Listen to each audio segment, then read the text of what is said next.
ออคาเมือสงคาเมือสงคาพี่น้องคนเมืองแต้วเขากูกอกูก้นกูติกูตังเลยค่ะเนาะมันในก็เป็นวันที่15 วันเดือนธันวาคมปี2565เลยค่ะเนาะพบทบสองข่าวใส่คำลาวในข่าวยามกลางค่ำเลยค่ะเนาะ คำในก็เตมีข่าวหลายลองหลายเมียวค่ะเนาะเตมาตรงตักพี่น้องเขาเหนือ Facebook เหนือ YouTube เหนือออนไลน์ในค่ะเนาะเขาข่าวมาตัวข่าวอ่อนตั้งสุดในค่ะเนาะข่าวอ่อนตั้งสุดในก็จะเป็นเมืองอิสราเอลในค่ะเนาะอิสราเอลและอิหร่านยึงกันในค่ะเนาะยื้อกันได้มา3 วันเหยาในค่ะเนาะก็เปิดสั่งและอิสราเอลและอิหร่านยื้อกันในค่ะเนาะก็เปิดว่าอิหร่านเนี่ยมันก็เฮ็ดอาวุธนิวเคลียร์ขึ้นมาในค่ะเนาะ3 ตีเย่าในค่ะเนาะคือแทงบอก15 วันก็ตีเย่าตา15 ลูกในค่ะเนาะเพราะว่าอาวุธนิวเคลียร์ในเย่าขึ้นมาใน นิวเคลียร์ลูกแหลกอันดังสุดในตีปล่อยใส่เมืองหลวงอิสราเอลในขณะย้อนเปิ้นอันใดอิสราเอลก็นั่นคือ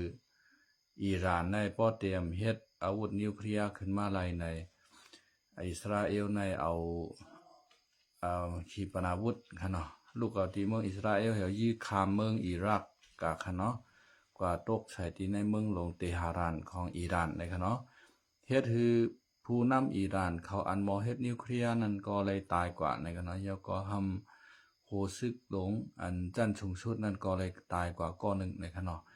เฮ็ดนั้นเสียได้กับในอิหร่านเขาก็ใจลำหนาในค่ะเนาะขึ้นเอาขีปนาวุธเฉลยลูกที่เมืองอิหร่านในยื้อเข้ามาที่เมืองอิสราเอลค่ะเนาะแล้วก็ตั้งโดรนในค่ะเนาะปากปลายนะครับโดรนในปากปลายมาใส่เมืองหลวงอิสราเอลเทลอาวิฟในค่ะเนาะนั่นก็เฮ็ดให้โกนในรายตายกะที่3 เกาะค่ะเนาะแล้วก็บาดเจ็บ8 เกาะในค่ะเนาะเฮ็ดให้ไซเรนค่ะเนาะกองหลังสนั่นหวั่นไหวที่ในเมืองหลวงอิสราเอลและเมืองหลวงอิหร่านเตหะรานนะครับเนาะ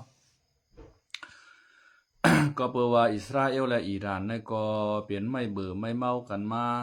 ปียาวข้าวหึงเสียมือ50-70 ปีปนมาค่ะเนาะขา2 เมืองในก่อมต้อนถูกกันเสปอกในค่ะเนาะอิสราเอลและอิหร่านในค่ะนะมังกันโอเฮนันติ๊กๆตาวันออกกลางในค่ะนะกำไนมุสลิมนังกันก็ซ้ำอเมนกันในค่ะเนาะมุสลิมเหมือนจะหนังเมืองซาอุดิอาระเบียในซ้ำเป็นซุนนีในค่ะเนาะกึ่งซุนนีนะครับแล้วก็อันเป็นอิหร่านอิรักเขาในซ้ำเป็นกึ่งชีอะนะครับเนาะมุสลิมชีอะและซุนนีนี่ก็เหมือนกันนะครับเหมือนตั้งโคไลและโคเขียวใต้เฮาเหมือนกันดีๆนะครับเนาะซัมบาเป็นมุสลิมนางกันก็เหมือนกันค่าในนะเขาก็ยื้อกันให้นั้นอยู่ๆก็พิดกันหม้อกันให้นั้นค่ะช่างเจอว่ามุสลิมในเขาเหมือนกันบ่ในจึงมีห้ามบันอิสราเอลบ่ในจึงอิสราเอลเนี่ยมีติดปักเสาเฮือนมันเอาค่ะนะมีติดปักเวงหลงมันแล้วค่ะ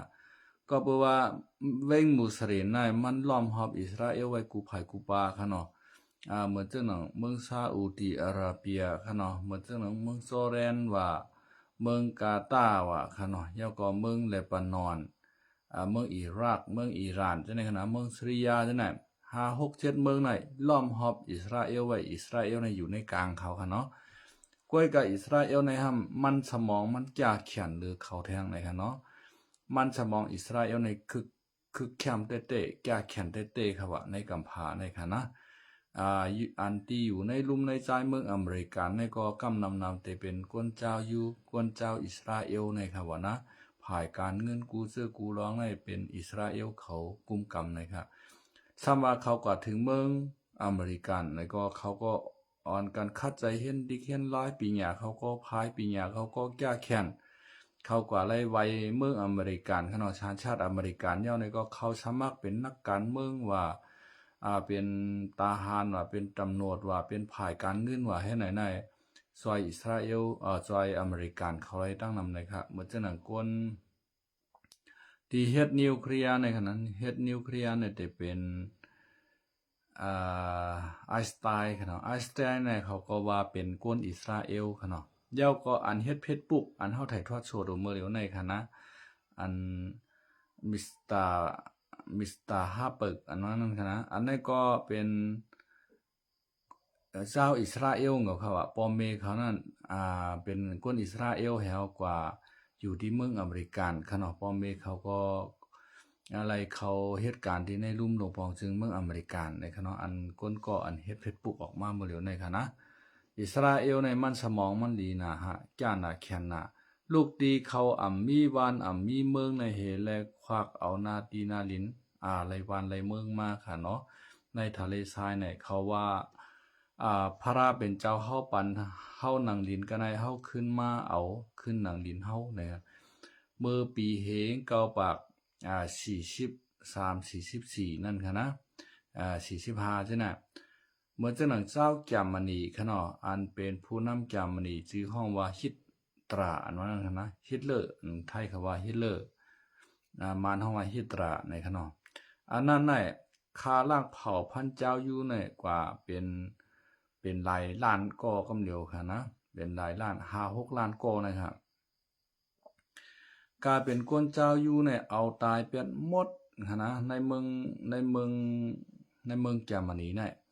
เอาใส่ขึ้นรถไฟกว่าขนาดเอากว่าที่ห้องคาก้นนั่นนะมีห้องคาก้นเหกำลิ้นสุดมาในพังในมันตาหนึ่งพังเขาว่าเขาเอาเฮ็ดเฮ็ดโฮงโหลใหญ่ๆใจก้นเจ้าอยู่ในเขาอยู่ในมันเหี่ยวในก็ปีกพักดูมันคัดซอหลีงามเห็นใน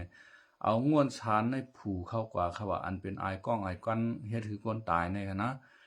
15 นาทีในก้นในอ่านเฮงมันในตายกว่าหมดในเขาว่านะมันขามในไอก้องไอก้อนมันขนาดมันเมียนน่ะมันเป็นเข้ากันในคูหลังก็เฮ็ดคือปอดตับที่ในพวกเกอพวกแคมกว่านั้นขนาดนะเฮ็ดไหนค่ะอันเจ้าแกมณีในคาล่างเผ่าพันธุ์เขาในเป็น6 ล้านปลายในค่ะเจ้าอยู่ในคณะเขาก็เลยปลายมากขนาดอันมีอยู่ที่ในเมืองแกมณีในเขาเลยปลายเขามาในเมืองตะวันออกกลางในเป็นเมืองอิสราเอลอยู่มาแล้วในอยู่แล้วในเมืองแกมณีในเขาเลื่อนตั้งไปมาในไปตั้งวันตั้งขึ้นตั้งวันตั้งขึ้นนับโหเรือนมาในคณะต่อถึงมาตีถึงแดนดินเขาในเขาว่ามันเป็นแดนดินเขาพระราเป็นเจ้าปันไว้เขาในเขาว่าพระราศาสนาอยู่ในกัมพาในมีศาสนาอยู่อันเดียวค่ะนะแล้วก็อันนับยำศาสนาอยู่ในก็เป็นเจ้าอยู่ค่ะเนาะแล้วก็มีเมืองเดียวก็ค่ะมีทางหลายเมืองค่ะนะเหมือนเจ้าหนังศาสนาคริยันได้มันนำหนาคารุนาเมืองไหนเหมือนเจ้าหนังอเมริกันว่าอังกฤษว่าฝรั่งเศสว่าเยอรมันว่าค่ะเนาะเหมือนเจ้าหนังหลายเมืองยุโรปใช่ไหมค่ะเนาะเปิ้นนับยำศาสนาคริยันในบ้านนำค่ะเนาะเมื่อเจ้าหนังศาสนามุสลิมก็นำหนาเมืองอันนับยำมุสลิมในก็มีเป็น24 เมืองค่ะว่าในกัมพูชาในค่ะนะเมื่อเจ้าหนังเมืองอิหร่านอิรักเมืองจอร์แดนเขากาตาร์เขาค่ะเนาะเมื่อเจ้าหนังมาเลเซีย เมืองอินโดนีเซียเขาจะไหนเมืองบรูไนเขาจะไหนค่ะเนาะเชติมอร์เลสเตเขาจะไหนมันนำหนาค่ะอ่านป้อมไรค่ะเนาะมันก็มีเป็นเมืองมุสลิมในตั้งหมดในมีเป็น57 เมืองในเนาะมีเป็น57 เมืองค่ะในกัมพูชาในเกาปากในปากปลาย93จึงเมืองในเมืองมุสลิมในมีเป็น57 เมืองกำเดียวในค่ะเนาะนำหนะเมืองภาษามุสลิมในค่ะนะมันก็นำเต้ภาษาเมืองภาษาคริยันก็นำหนะค่ะนะกำในภาษาพุทธาเฮาซ้ำมีหลายเมืองในค่ะเนาะมีอยู่5 เมืองในค่ะว่าเทวราวัดาเฮาในค่ะนะแต่มีอยู่ที่เมืองมานเมืองไทยเมืองลาวเมืองกัมพูชาค่ะเนาะแล้วก็เมืองศรีลังกาในค่ะเนาะมี5 เมืองค่ะเพราะว่าศาสนามหายานค่ะเนาะพูดเท่านั้นมันได้มี2 เมียวพูดเถรวาทพูดและพูดมหายานค่ะเนาะมหายานในแต่มีอยู่ที่เมืองเขค่ะเนาะแล้วก็เมืองเกาหลีใต้และเมืองญี่ปุ่นในค่ะเนาะ3จึงเมืองปาเมืองเวียดนามค่ะเป็น4จึงเมืองค่ะเนาะอันในพูดมหายานค่ะเนาะเทราวัตมหายานก็แต่มีอยู่ที่5 เมืองโฮม4 เมืองก็แต่เป็นอยู่9 เมืองนะครับเจ้าก็ อันศาสนาอันนำเลยเสเปิ้นชุดในกัมพาในซ้ำเป็นคาริยันนะครับเนาะหมาย2มากก็เป็นมุสลิมหมาย3มากก็เป็นชาวพุทธค่ะเนาะหมาย4มากก็จะเป็นฮินดูนะครับเนาะ กวยกากวนคืออิสราเอลในใจเขาเกียนใจเขาเขียงใจฮัดใจหันค่ะเนาะ ใจขี้โกขี้ยานก็มีสติวิริยะสติปัญญามันก็หลีปีญาตั้งหูตั้งจ้าตั้งแขนตั้งหมอมันก็จ้าค่ะเนาะมาตกอยู่ในกลางเปิ้นป๊อกในก็เปิ้นหาเมืองในเข้าหุบห้ำเหมือนมันในค่ะนะมือเหงเกาปาก45แน่สงคราม6วันในเหมือนจังหนังเมืองเมืองอียิปต์ค่ะเนาะเมืองอียิปต์เขาเมืองเลบานอนเขาเมืองซิริยาเขาจังไหนค่ะเนาะเย่าก็เมืองอิรักเขาจังไหนเย่าก็แทงเมืองจอร์แดนในค่ะนะหาเมืองไหนเปิ้นเข้าหุบห้ำมันไหนยื้อมันในค่ะนะมันตาปันเปิ้นไหนเปิ้นบ่การมันน่ะหาเมืองหำเมืองเหลียว ไปเปเมืองเหลียวแทงก่อนค่ะมันสมองเขาแก้แค้นน่ะเจ้าอยู่ในค่ะนะเย่าก็อันอยู่ภายหลังมันทำให้จอยแถมมันเป็นพลาในเป็นอเมริกันค่ะจอยแถมเครื่องกองกลางลักนักมันกูจึกกูเมียวขนาดตามมันติดต่อชูมุสลิมหาเมืองในไรอาราบหาเมืองในไรนั่นค่ะนะกำในอาราบหาเมืองในก็ไรตั้งกำแถมที่โซเวียตขนอมาตาบกันมังกันให้ปันอิสราเอลในเขาก็เป็นอิสราเอลต่อถึงอิสราเอลปกควักไรนาตีนาลินเฮเลต่างเมืองหลอดเลี้ยวก้อนโคมาต่อถึงวันเมื่อไหร่ค่ะต่างจากต่างเขียนอิสราเอลเขาในเฮ็ดสั่งไรพองไหนกันเนาะเขาเฮ็ดฮือหมินค่ะเฮ็ดกาแต่งกองกลางลากนักเฮ็ดรถเฮ็ดกากูซื้อกูเมียวอันเปิ้นหมอเฮ็ดอันเขาก็หมอเฮ็ดเหมือนเปิ้นหมดค่ะนะว่าฮือตึกฮือยื้อค่ะเนาะฮือวินปึกอีเปลี่ยนปากกานั่นขนาดนะยอก็ต้อหนังเอาน้ำทะเลน่ะน้ำทะเลน้ำเจียมเกลือนั่นค่ะนะเอาขึ้นมากันกองให้เลยเฮ็ดกินน้ำดื่มน้ำสะอาดให้ส่งขายเมืองนอกแทนค่ะปีหยามันสมองเขาได้ดีนะค่ะนะเขาเฮ็ดไฮเฮ็ดตรงเฮ็ดหน้าเนี่ยเฮ็ดโซนค่ะเนาะก็เปิดว่าเมืองเขาได้เป็นทะเลทรายปกคุดลงกับตันไก่ย่ามบักหินเจ้าในเหก็ผูกช้างก้อมเลี่ยมไข่ออกน่ะได้จางก้นไทยเขาก็ผูกมันเขาค่ะนะก้นไทยในเขาก็ซ้ำเขียนลองการผายผูกซ้อมค่ะก็เพราะว่าเมืองไทยในเป็นเมืองการผูกซ้อมก้นไทยกว่ากินจ้างเขาผูกซ้อมใน1เหลือในรายเงินไทย60,000 70,000ครับว่าเพราะมันนับเป็นเงินไทยในคณะรายเงินเมืองอิสราเอลในย้อนเปิ้นนั้นแหละก้นไทยในก็เหตุการณ์ที่เมืองเขาในนำหน้าอ่าน60,000มันค่ะเนาะมันเป็นจังไหนรายย้อนเพราะว่ามันรายเงินเรือนสูงย่อก็เขาเฮ็ดมักคือโซมมักไม้มักวักตั้งกินออกกูเจอกูเมียวแหวขายทั่วโลกกำผาในรายเงินมหาศาลหลังไรเขาเมืองเขาค่ะเนาะย่อก็เขาเฮ็ดเครื่องบินว่ารถแต่งกาตึกกูเจอกูเมียวในส่งขายออกนอกเมืองค่ะเนาะเฮ็ดโดรนว่าในกูเจอกูเมียวขนาดมันสมองเขาในมันดีนะค่ะอิสราเอลในเมืองเขาก็ซ้ำปลายมีน้ำมันแทงให้ไหนไต้เฮาคาและตั้งอิสราเอลนายไหนป้อเฮาขามาแตกกันค่ะเนาะมันไปขึ้นอิสราเอลง่ายๆค่ะนะไปขึ้นอิสราเอลง่ายๆเจ้าซื้อขันพาวการเฮ็ดไว้ปันเมืองใต้เฮาในกว้าง65,000เหงลักปันโมนในค่ะนะใหญ่กว้างใหญ่ไพศาลกว่าเพียวเมืองเขเมืองอยู่นานปุ่นกว่าเพียวเมืองกราเมืองอาสัมอาโหมปุ่นมาเพียวเมืองลาวเมืองไทยอันในเมืองมาในอุบหมดค่ะเพียวยันกรุงมันตะเรปุ่นเจ้าสือขันพาวค่ะอุบหมดคณะอุบเพียวเมืองม่อนหมอลำใหญ่ปุ่นกวนก็เปิดว่าไว้มันเจ้ารับตาลืมเมืองกันมาปุดมันเจ้าต่อถึงมาเมื่อเหลียวไหนมันเขียนเหมือนมันเอาขนาดนะลูกดีเฮาเป็นเจ้าหอเสียงให้มาเย็นเป็นเจ้าหอคำลูกดีเฮาเป็นเจ้าหอคำให้มาเย็นเป็นเจ้าผ้าลูกดีเจ้าผ้าเฮามาเฮ็ดเป็นก้นตุกก้นยักก้นผ่านผาดวานยานเมืองนั่นน่ะแต่ใต้เฮาไหนกันนะช่างเจอว่าใต้เฮาในกัดแขนเมืองเหมือนเมืองอิสราเอลน่ะเมืองเฮาเนี่ยมันตกกว่าไต้ขี้คามานจังไหนครับพี่น้องเขาค่ะเนาะอิสราเอลในเลยว่าแก้แขนเต้ครับเมื่อเล่นในเขาเฮ็ดนิวเคลียร์เนี่ยเขาก็มีค่ะนะเขาก็มีนำเหมือนกันมีเป็น7-8-90ลูกเหมือนกันค่ะอิสราเอลในขณะนิวเคลียร์เขาก็กาเขาไว้เฮกลางเมืองเขาช่างเจอว่ามีเมืองไหลเอานิวเคลียร์มาปล่อยใส่เขาก็ได้พร้อมปล่อยนิวเคลียร์ใส่เมืองเปิ้นกำเร็วนะคะมันเป็นจังนั้นช่างเจอว่าใต้เฮาขาในมีใจแก่นใจแข็งฮัดเฮาหานเหมือนอิสราเอลขนาดมีมันสมอที่ลีเหมือนอิสราเอลในเมืองใต้เฮาในขึ้นใหญ่ไม่ชงคือจันกำพาเมืองใต้เฮาใน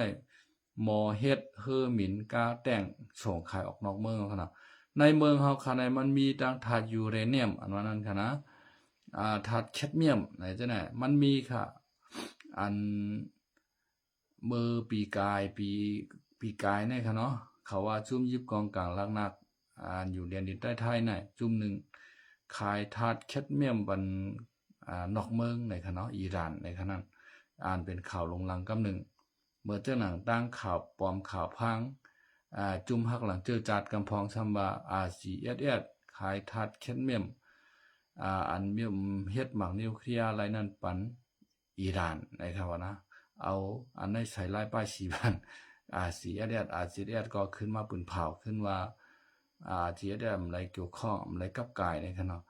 ในเมืองเฮาไหนมันมีถาดแคดเมียมถาดยูเรเนียมตัดเดเฮ็ดหมักอาวุธนิวเคลียร์ดังนำตั้งหลายเปิ้นคะไรน่ะค่ะถาดจังได๋คะนะเมืองมหาอำนาจเปิ้นคะไรน่ะว่าจังหนังเมืองเขในคะไรเปใจเขเขาก็เฮ็ดออกทั้งวันทั้งคืนกันนะแต่เฮ็ดนิวเคลียร์ว่าแต่เฮ็ดกูเจอกูเมียวเฮถาดในแผ่นดินเมืองใต้เฮาในนำได้นำมาเขเขามาคูดให้ชื่อกว่าเหมือนเรื่องถาดฐานหินเคมีกูเจอกูเมียวปอดของในตอกเมืองเขพุ่นน่ะเฮาในห้อมมีปิญญาตั้งหม่อมฮู้จักเมียวมันเข็มกาช่ำปลายปันเปิ้นมาคูดเอากว่าอันมีกาใหญ่ขันลงในเมืองใต้เฮาในกวนเมืองใต้เฮาในขามจ้าจามจ้าสังเสเจอเสเมียวอันกวนเมืองใต้เฮาไรในเอาขี้ผลขี้เงาขี้กวนมันฉุดเข้าคูหลังเฮาเปลี่ยนลกมาเล่นกินชากันเฮตายกว่าติ๊กๆกันนะเมื่อเจ้าหนังตั้งสีเสียงปางร้องในก็มีค่ะกรมมณีเขเขามาคุดกว่าในเฮ็ดให้กวนในปืนตีในหญ้าขี้ผุ่นมันเหี่ยวและจับยอกกะตั้งเปลี่ยนกินชากันในนำได้นำว่าค่ะสีเสียงปางร้องก็มีค่ะเนาะตั้งลายคาเมืองกึ่งในเมื่อเหลียวในจุ่มตะปองจูเขามาพื้นแผ่นดินเมืองกึ่งลายคาในกลางปางตรงหน้าในบนลาบาเชงเอารถ10 ล้อ11 ล้อมันต่อกว่าร่างบางช้างเขากว่าร่างเมืองเขบนค่ะเนาะพี่น้องเขาอันในกลเมืองเฮาขามในจามจ้าขามจ้าสังเสเจอเฉเมียวมีศึกตะปองจูเขากำพองค่ะเนาะอันจะเป็นหัวเปาเขานั่นเปิ้นขึ้นขายกะไรเงินในเมืองเขมาให้เปิ้นซื้อเฮอหมินกาตึกกูเจอกูเมียวตัดเดขึ้นมาคาล่างเผาพันไตเฮาค่ะซึกไตปอดห้องกำพองห้ามกะเฮ็ดกวนยิบชับดินเปิ้นขนาดนะเปิ้นมาเอาในเมืองใต้เฮากว่าตันหือก็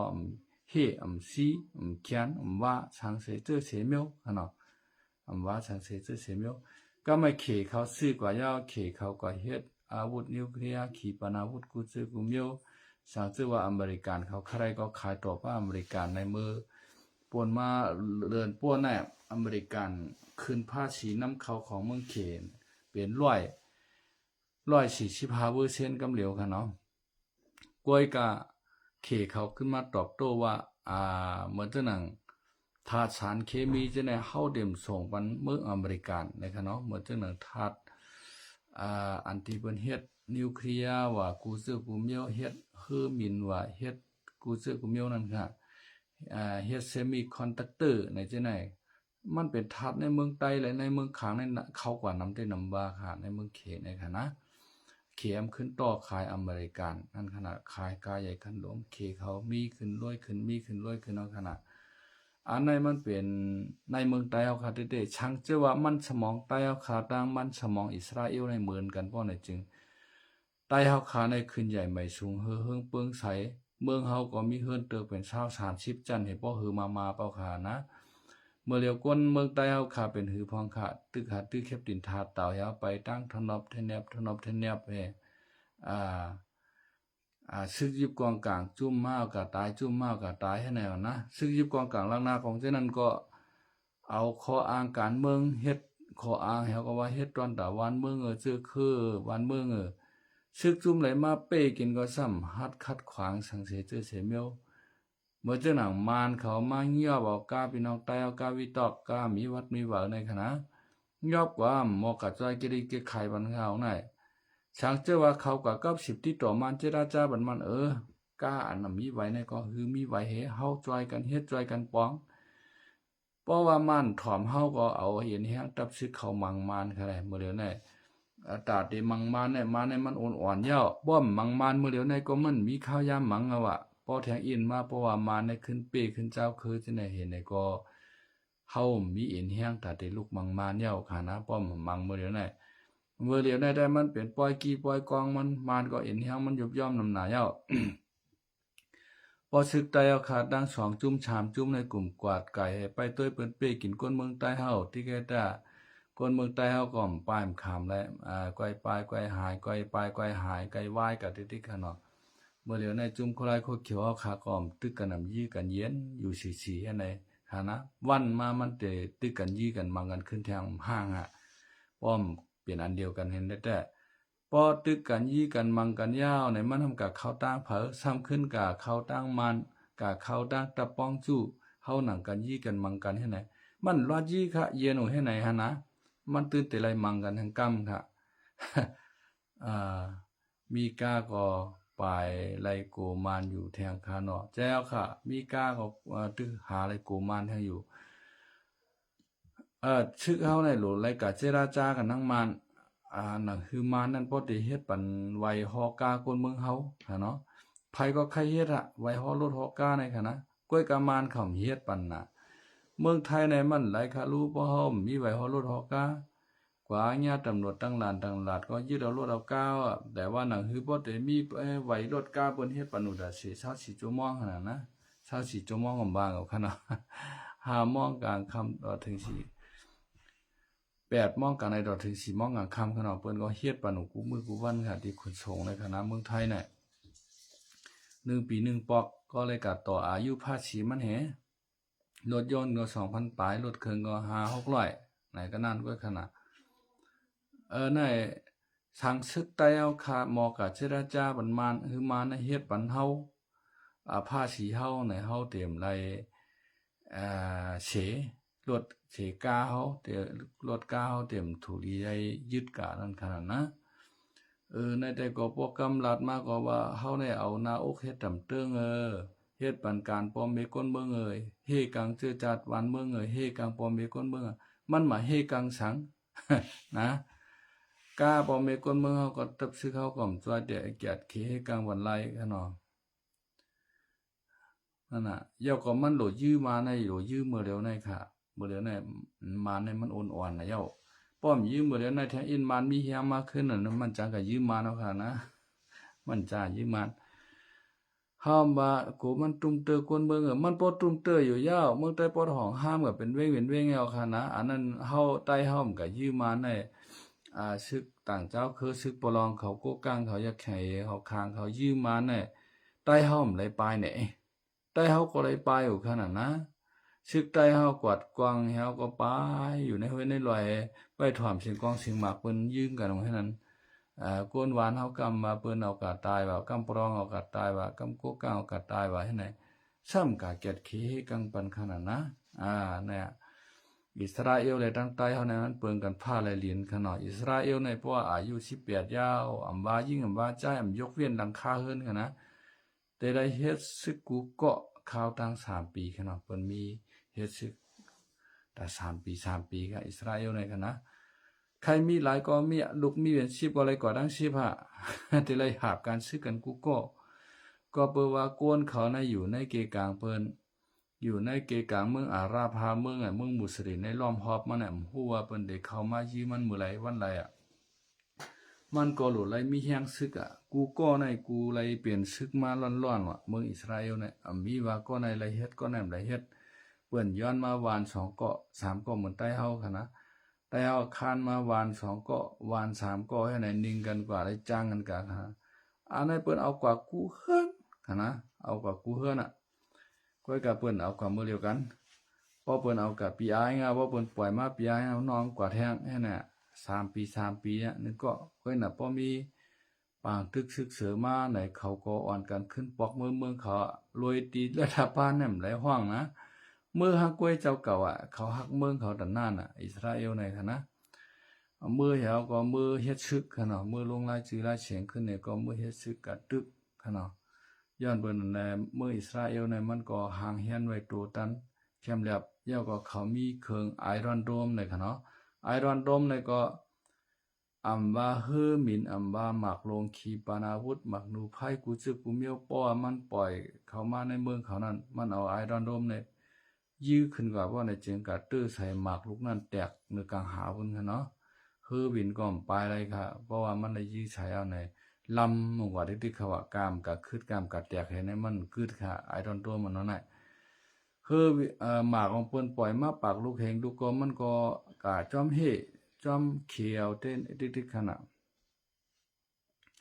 มันเป็นจังได๋ครับเมื่อเหลียวในก็จำมาสงครามโลกครั้งที่3เอาค่ะเฮาคัดด้วยในคณะเมื่อเรียนในอิสราเอลเขาก็เลือกยิงเป้าหมายอันที่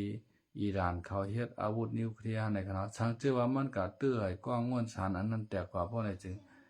คนในเมืองอิหร่านในเตไลตายนับอ่านโหเสียนมันค่ะนะเตเป็นปาง